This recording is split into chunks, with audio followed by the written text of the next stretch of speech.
अभी तक हमने तटस्थ वक्र और तटस्थ मानचित्र के बारे में पढ़ा। तटस्थ मानचित्र क्या होता है? अगर एक साथ एक से अधिक तटस्थ वक्र को हम एक साथ दर्शाएं जो कि अलग अलग स्तर की संतुष्टि को दर्शाते हैं, तो ये सब, तो उसे क्या कहेंगे हम? तटस्थ मानचित्र। तो ये चीज़ यहाँ बता रखी है कि एक तटस्थ वक्र एक विशेष संतुष्टि के स्तर को बताता है, और एक चित्र में कई तटस्थ वक्र जो विभिन्न संतुष्टि के स्तर को बताते हों और अगर एक साथ बनाए जाते हैं तो हम उनको क्या कहेंगे? तटस्थ मानचित्र। अब इनमें क्या विशेषता होती है कि जो तटस्थ वक्र नीचे होता है उसका संतुष्टि का स्तर कम होता है, और जो ज़्यादा ऊपर की तरफ बना होता है वो उसका संतुष्टि का स्तर अधिक होता है। तो ये चीज़ हम बता रहे हैं कि जैसे जैसे हम ऊंचे तटस्थ वक्र की ओर बढ़ते हैं तो ऊंचे तटस्थ वक्र ऊंचे संतुष्टि के स्तर को बताता है। अब इसके बाद है कि तटस्थ वक्र का गणितीय रूप।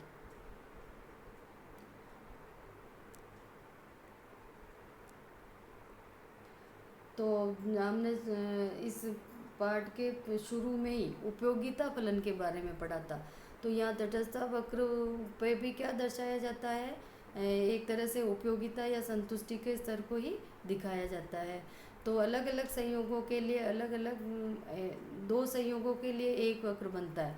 तो इसीलिए यहाँ पर इसको हम तटस्थ वक्र को भी फलन के रूप में लिख सकते हैं। u बराबर U F x1 x2 x3, जैसे मान लीजिए n तक हम संयोग लेते हैं तो xn हो जाएगा, और ये सब इनको एक किसी स्थिर राशि के बराबर लिख देते हैं। बराबर यहाँ पर स्थिर राशि को k लिया गया है।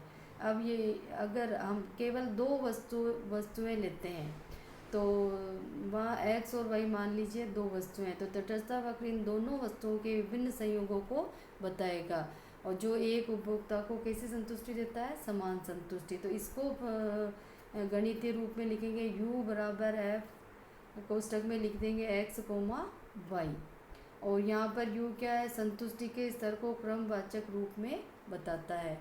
किसी एक विशेष तटस्थ वक्र के लिए u एक स्थिर राशि है, माना कि u1 है, स्थिर राशि यहाँ पर u1 मान ली है, तब u1 बराबर f x कोमा y होगा। u को विभिन्न माप देने पर अलग अलग तटस्थ वक्र प्राप्त होते हैं। u क्या है? यहाँ पर संतुष्टि का स्तर है, तो उसको अलग अलग माप देने पर तटस्थ वक्र भी कैसे हो जाएंगे? अलग अलग हो जाएंगे। जैसे यहाँ पर ये जो चित्र बना रखा है इसके अंदर ये u2 सबसे नीचे है, तो इसकी संतुष्टि का स्तर कैसा है? सबसे कम होगा। वैसे भी हम जानते हैं कि जैसे u2 सबसे नीचे है, मान लीजिए u2 जहाँ से शुरू हो रहा है वहाँ पर संतुष्टि का स्तर 10 है, तो ये u2 पर समान संतुष्टि रहेगी। तो किन्हीं भी दो संयोगों के लिए u2 पर हमेशा संतुष्टि का स्तर माना, अगर हम 10 मान रहे तो 10 ही रहेगा। अब u1 इसके ऊपर है तो इसकी संतुष्टि का स्तर कैसा होगा? अगर आपने u2 का 10 माना है तो u1 का संतुष्टि का स्तर हमेशा उससे अधिक होगा, और u3 के लिए संतुष्टि का स्तर इन दोनों से भी अधिक होगा। तो अलग अलग जो वक्र है वो अलग अलग संतुष्टि के स्तर को दर्शाते हैं। ये चीज़ इसमें बताइए। अब इसके बाद आता है कि इसकी मान्यताएं क्या है? तटस्थ वक्र की मान्यताएं क्या है? तो संतुष्टि का स्तर होने से जो उपयोगिता विश्लेषण के जो गणनावाचक विश्लेषण में मान्यताएं थी वो उसी पर आधारित है ये मान्यताएं, लेकिन ये क्रमवाचक विश्लेषण पर आधारित है। थोड़ा सा इसमें अंतर हो जाएगा कि जो इसमें उपयोगिता है उसको हम क्रमिक रूप में क्रम से दर्शा सकते हैं, तो उनको हम सूचीबद्ध रूप में या श्रेणीबद्ध रूप में भी व्यवस्थित कर सकते हैं।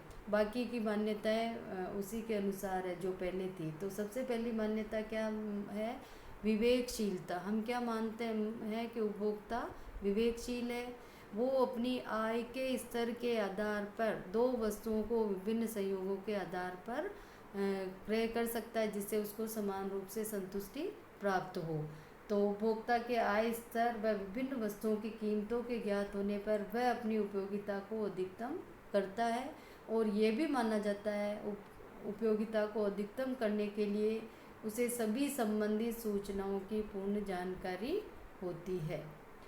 फिर है उपयोगिता क्रमवाचक है, क्योंकि ये क्रमवाचक विश्लेषण है तो इसमें उपयोगिता या संतुष्टि को क्या माना जाता है, क्रमवाचक। यानी उपभोक्ता जो है वो अपन क्या करेगा, उसकी जो प्राथमिकता होगी, जो वस्तु उसके लिए बहुत आवश्यक होगी, या जो संयोग उसके दो वस्तुओं के संयोग में जिस वस्तु का उसे ज़्यादा आवश्यकता होगी उसको वो अधिक क्रय करेगा ताकि उसे अधिक संतुष्टि प्राप्त हो।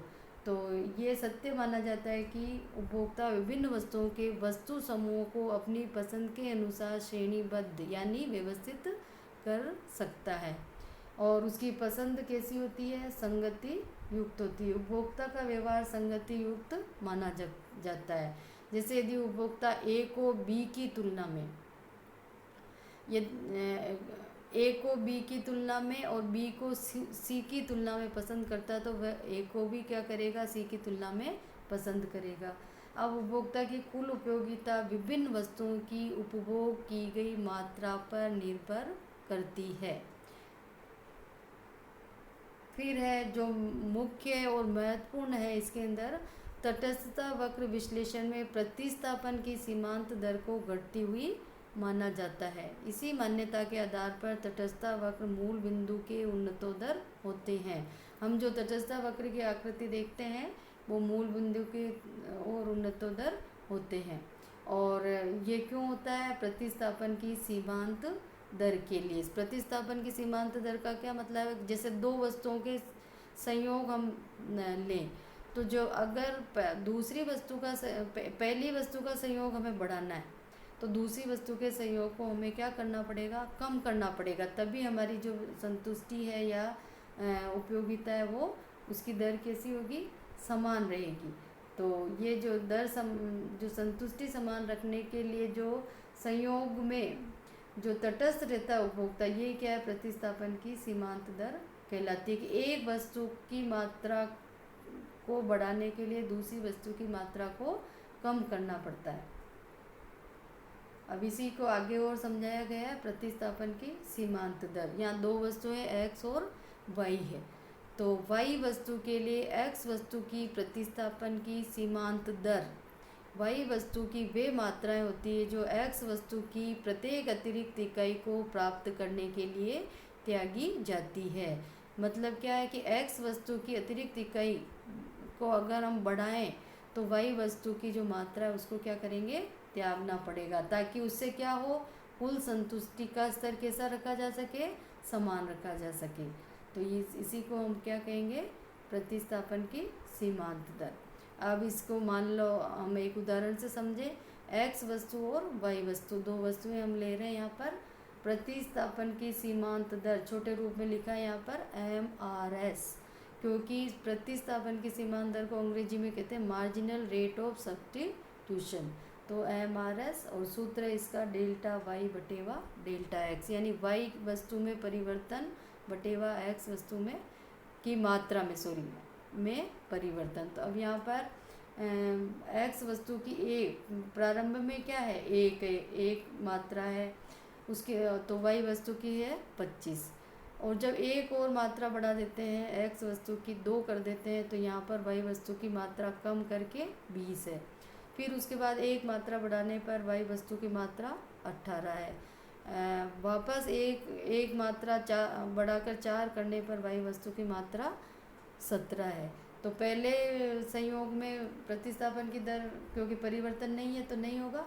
दूसरे संयोग में y की 5 मात्रा कम की गई है तो यहाँ लिख देंगे 5y, और ये भिन्न के रूप में तो अनुपात लिख दिया। एक x वस्तु की मात्रा बढ़ाई है 1, इसलिए 1x। इसी तरीके से तीसरे संयोग में फिर एक मात्रा बढ़ी है तो, और इधर y की मात्रा कम हो रही है 2, इसलिए 2y, अनुपात ये हो जाएगा 1x। इसी तरीके से चौथे संयोग में एक मात्रा बढ़ाकर 4 करने पर यहाँ पर हो रही है 17, तो एक ही बढ़ा, y की 1 कम हुई है इसलिए 1y, और x की 1 मात्रा बढ़ी है तो 1x। तो ये है प्रतिस्थापन की सीमांत दर ज्ञात करना। अब तटस्थता वक्र के बाईं से दाईं ओर चलने पर प्रतिस्थापन की सीमांत दर कैसी होती है, घटती है। तो प्रतिस्थापन की सीमांत दर के घटने से ही तटस्थता वक्र मूल बिंदु के उन्नतोत्तर होते हैं। इसके बाद हम पढ़ेंगे तटस्थता वक्र की विशेषताएं, जो आगे वाले भाग में कि ये विशेषताएं इसी से ली जाएगी। प्रतिस्थापन की सीमांत दर से वक्र कैसा होता है, मूल बिंदु की ओर उन्नतोत्तर होता है, और ये ऋणात्मक ढाल वाला होता है। ये कोई भी दो तटस्थता वक्र एक दूसरे को कभी भी नहीं काटते। तो ये सब विशेषताएं आगे वाले भाग में हम पढ़ेंगे।